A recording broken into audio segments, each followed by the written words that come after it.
What's going on, Junkie Nation? Gorgeous George and Goes are back. It's been a busy week. Talked to a lot of superstars here in the last few days. And we got another former champion, a future Hall of Famer. It's Miesha Tate joining us from Boise, Idaho. Says she's going to be heading down to the fights for UFC 307. Lots to talk about. Miesha, how are you, man? What a beautiful sky out there that you guys have in Boise, Idaho. Fresh air, I imagine.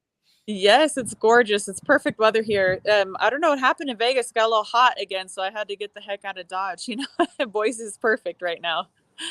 Very cool. All right. Well, I know you've been busy traveling across the United States, but thank you for the time you've given us here. A few weeks ago, you dropped a podcast, Built for Growth. It's available on YouTube, and it's a podcast, and it drops every Thursday. Whoa. I'm back. Yeah, there she is. I wanted a little piece of this 15 seconds. I guess so. Yeah, it's dropping shade. Tell us about that. You've done radio on the same channel as us on SiriusXM. You've done some hosting and commentating and things like that. What made you decide to dive back into this world?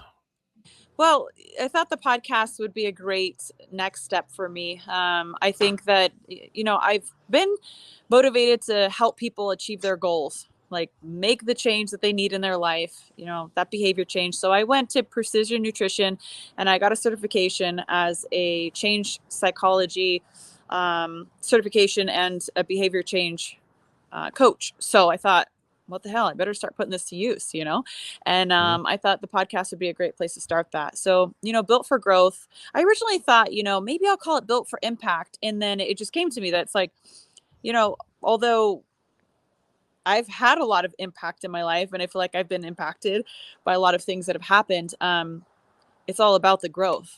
It doesn't really matter how many times you fall down. It matters how many times you get back up, right? So I want to continue to motivate people. And I also want to bring informed information to people so that they can make better decisions. There's a lot of talk about, make America healthy again, and the nutrition questions that are going on with our food system and food, health and the cultural fabric of, all these things going on. And I think that every parent deserves to be able to feed their children well without having to need a nutrition degree. It's ridiculous how difficult this gets sometimes, and, substances and food additives and colors, things that are banned in other countries, including Canada and Europe, are not allowed here in America. And I'm bringing on the experts to help us be able to navigate and decipher and avoid some of the things that, has taken them a whole career to learn about. You're going to know about it in an hour, but I have some great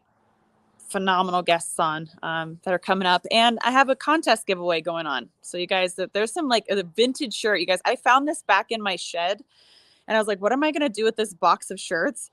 It's like Strike Force days, like pre-Ronda Rousey days. So for right now, what I'm asking for is just some reviews on Apple to get a chance to get in on that podcast giveaway. And I'll be doing more. So you guys can also subscribe to my newsletter at mieshatate.com. And then I'll stop pitching myself and we can talk about fights.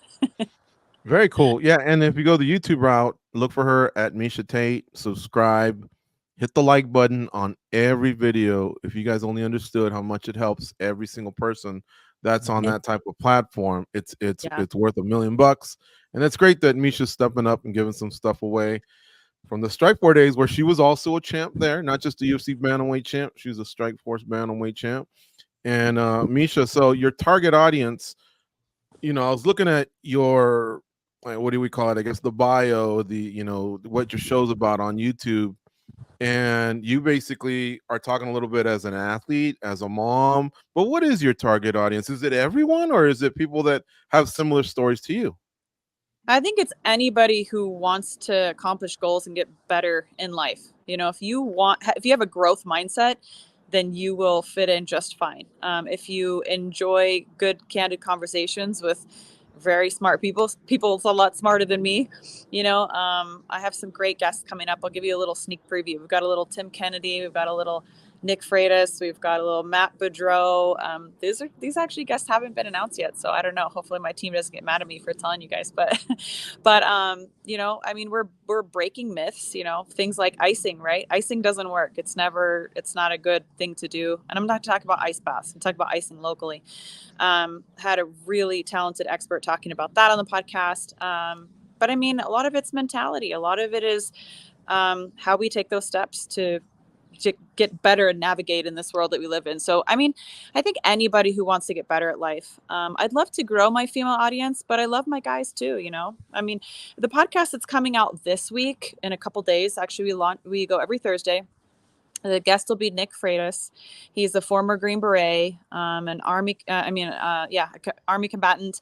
You know, he's in the House of Delegates at Virginia State, and he's on the Board of Education. And he really has a great, well-rounded understanding of, I feel like, just life in general. He's been married for like 25 or 27 years.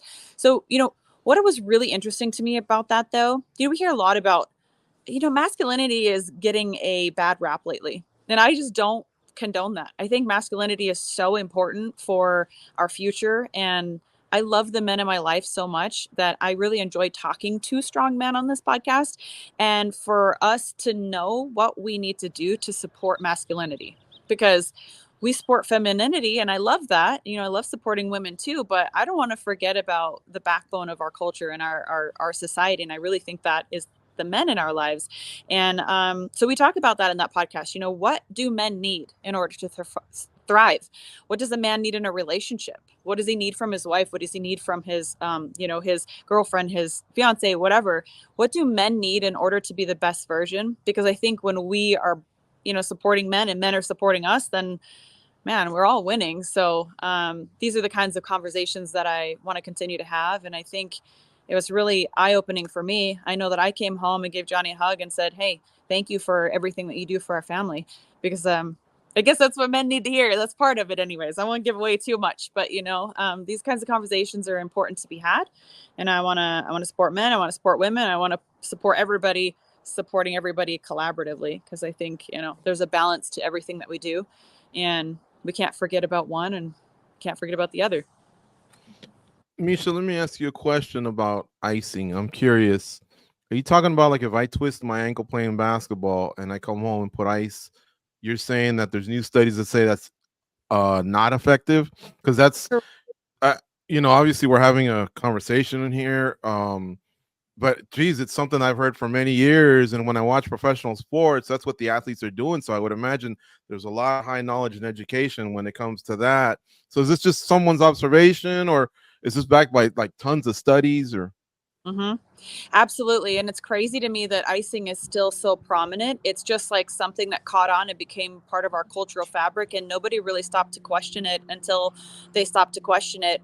But it never really caught on. You know, this is a multi-billion-dollar industry. Moms buying ice packs for, you know, soccer moms buying ice packs for their kids. You know, I mean, it is an industry that really caught on because I think it was in the 60s, a kid lost his arm, like got it, you know, cut off by a train going by, and they were able for the first time to put his arm back on. And they were like, well, how'd you do it? And, well, we stuck the limb on ice.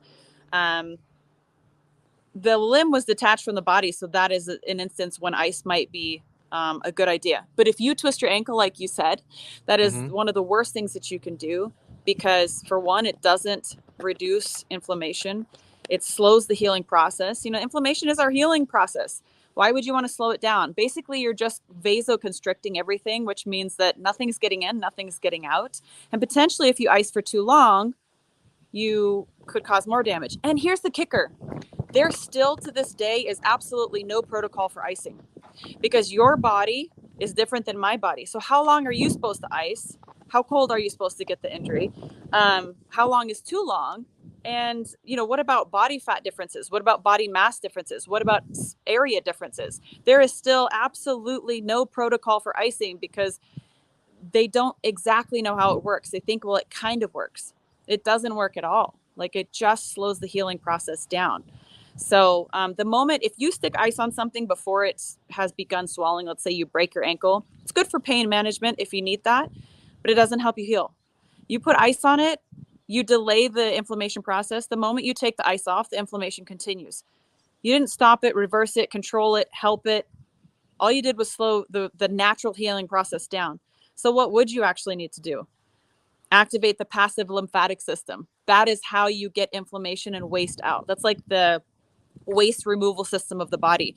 So the only reason inflammation is a problem is if you're not getting the inflammation that's in the way out so that more resources can come in, right? So the way you get it out is to move your body, not by icing it. Icing is just another, it's it doesn't do anything. It's actually been reviewed, I think four or six peer reviews when they tried to go and actually prove that icing does work, because they're like, well, everybody's doing this, but there's actually been no research. They went to try to research it, and all 4 times they were not able to not only able to not prove that icing works, but prove that it's potentially harmful depending on how long somebody leaves the ice on. So there's a lot of science there. That is something that without question, icing, although popular, has literally never, ever been proven to be effective at speeding or helping the healing process. That's interesting. So, Miesha, let me ask you this. The person that, when you think about what it is you want to accomplish with your new show and all that, the person that you want to be for everyone else, can you maybe share with us who that person was for you? Yeah, that person for me, in large part, who I think of was Robert Follis in that moment. Robert Follis, for those of you who don't know, was my head coach when I won the world title and I beat Holly for the majority of my the majority of my UFC career. He was very near and dear to my heart, and we lost Robert to suicide. So, of course, this is a hot topic for me too, and a big inspiration for me starting this podcast. Robert always said to me that change is inevitable, growth is not. And that always stood out to me. He's like, we are changing no matter what. Life is going to impact us one way or another. We're going to have curveballs, we're going to have ups, we're going to have downs. So do I just want to change passively, or do I want to choose to change in the ways that are healthy and productive? Even, when I have a curveball, do I want to adapt to it, or do I just want to let my life passively change? And I said, no, I absolutely want to be in the driver's seat, and I want to choose growth. And that is where the inspiration for this podcast came from. And I hope that Rob is up in heaven smiling, knowing that I'm trying to continue on so much of his work as a mentor and as a friend that he was for me. I want to be that for my listeners. And, every 2 weeks, a newsletter comes out that I personally write myself. I read every single review that goes on the podcast myself. I'm dedicating a large part of this time because this means a lot to me. And it's the first platform that has been entirely mine, where I feel like I can really share the deepest, darkest moments of my life and being able to overcome those moments. I have talked to you guys before. They know that it was in a very dark moment when, around the time that I lost to Raquel. I would say prior to that, I would think it even started honestly before I beat Holly. I really was on a downward trajectory before that fight even, but it just took me over in a way that I just couldn't recover from at that point. And, I went to a point where I really contemplated taking my own life. And more than once in my life, had I been in a situation like that, and to be able to find the resiliency or find your way out of that is not an easy task. And I want to be able to share that with the world. I want to be open. I want to be candid. I want to talk about what it takes, how we can move through those moments. That's my own personal testimony, but I'm also going to bring on great personalities and experts who are going to talk about, for example, things like ketamine therapy. That will be a future podcast that I have with my sports doctor, and talking about how it changed my life.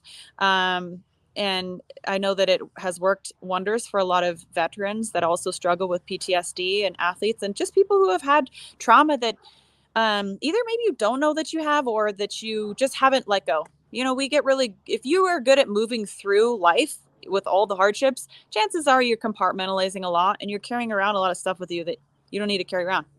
So I want to help people move through that. And I want to provide informed and hopefully transform journeys for people to join me on this, because I'm still growing every single day. You know, I have 2 kids that I have to look out for, and I realize that my ceiling is their floor, and I'm inspired every day to be my best. And I want to share that in a very personal way with my listeners. You know, talking about that growth, you've been able to do it over different generations of fighters, but early on, there weren't that many female fighters in these big, massive gyms that we have today. Do any of them lean on you for advice, particularly for one thing? Being a mother and fighting, I have to imagine that there's probably some kind of protocol of how you can be a mother on fight week, you know, and still be able to do what you need to do. What are those discussions like with some of your colleagues? Because this weekend we have a lot of mothers on this card. We do have a lot of mothers. You know, I think when we get together, the moms, it's kind of like, oh my God, it's so hard. And it's like, yeah, it's true. I'm sure that it's hard for dads too, but I do think that there's got to be a little special respect, I think, for what female athletes have to go through with our bodies just changing, you know, in order to create a whole other human being. But, you know, being a parent is hard. Balancing things is hard. And, you know, that's honestly why I haven't been quite as active as I really would like to be, because I'm having to serve dual purposes in my life. And I love fighting. But there is literally no calling in my life that's greater than being a parent. Like, I just don't buy into it anymore, that I have to prioritize anything over being a parent. Now, being during fight week or something like that, yeah, sure, I do have to be selfish in those moments, and I do have to say, hey, can you take the kids? Hey, I need space, I need this. And it's really learning to love myself first, so that I can be strong in my conviction, know what it is that I want, and have a plan of execution. Because once you become a parent, man, it is tough. It's all over the place, and it's easy to sort of lose track of yourself, especially with how demanding everything else is in the world. I still believe that if we lived like in tribes and stuff, like being a parent wouldn't be so hard.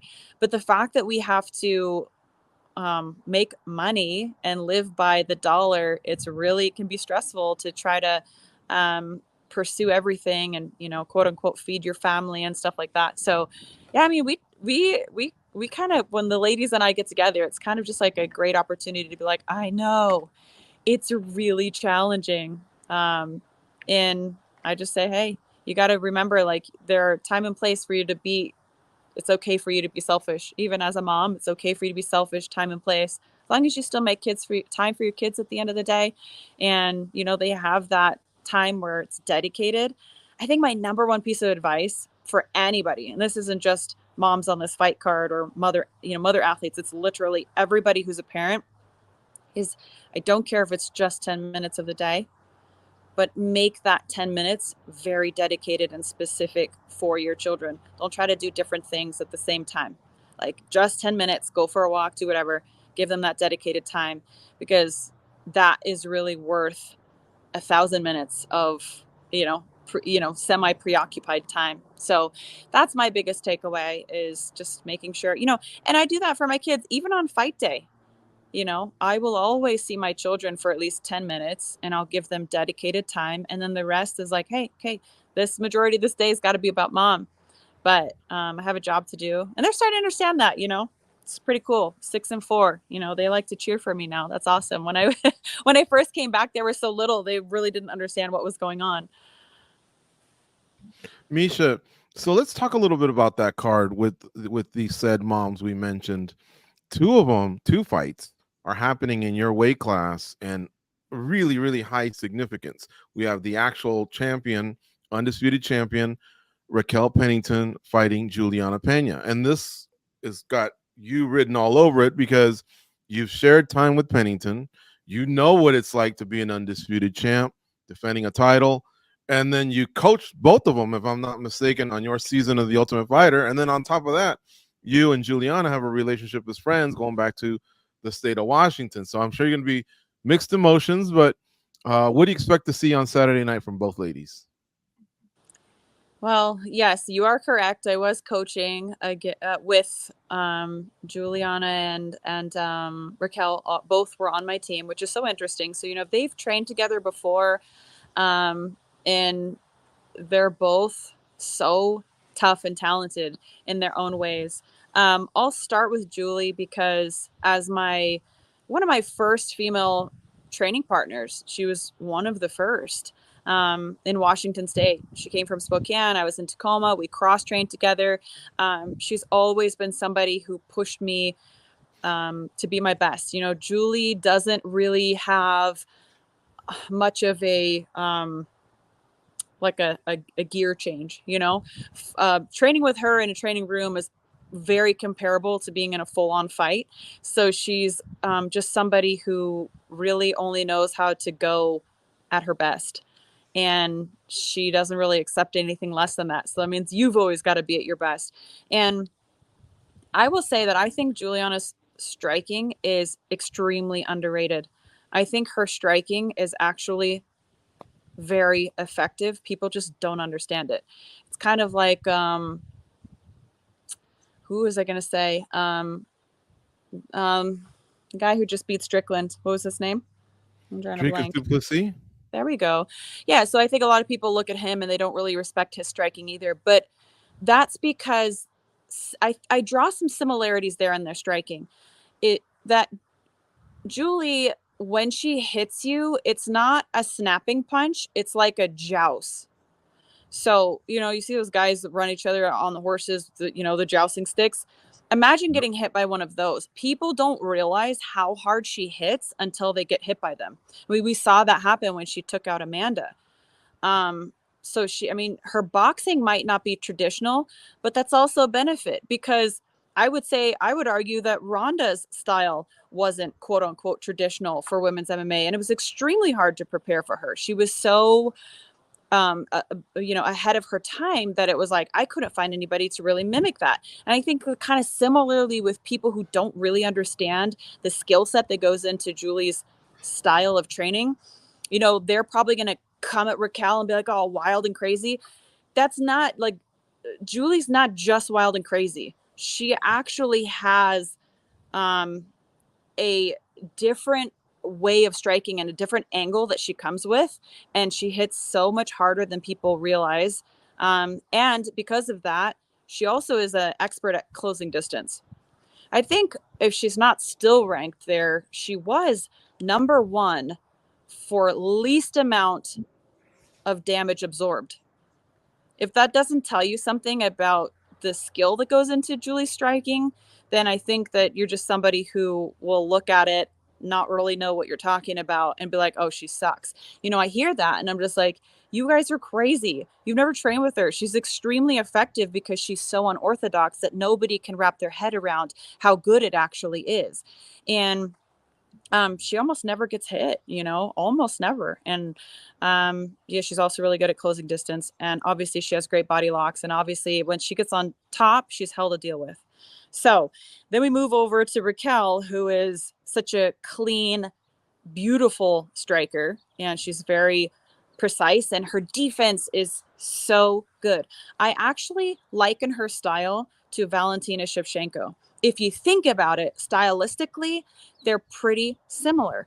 They have good bases and they never overreact.